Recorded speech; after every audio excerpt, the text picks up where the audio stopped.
Anda mungkin biasa dengar emas lindungi kita daripada inflasi. Tetapi apa buktinya? Mari kita lihat data. Pada tahun 2010, harga emas kita RM130 per gram. Hari ini, rekod harga emas tertinggi ialah RM533 per gram. Peningkatan harga lebih 300% dalam tempoh masa 15 tahun.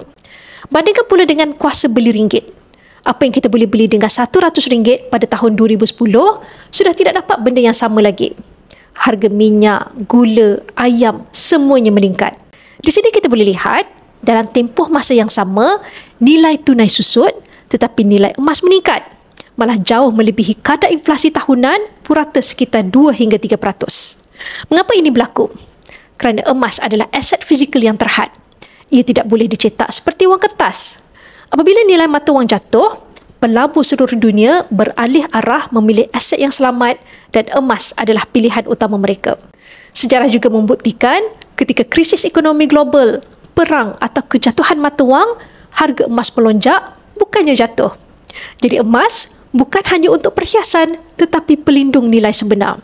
Bagi yang berminat untuk memulakan simpanan dalam bentuk emas fizikal, anda boleh rujuk pin video saya untuk 5 langkah daftar akaun Public Gold dan saya akan bimbing anda dalam cara dan langkah-langkah simpanan emas yang terbaik untuk anda.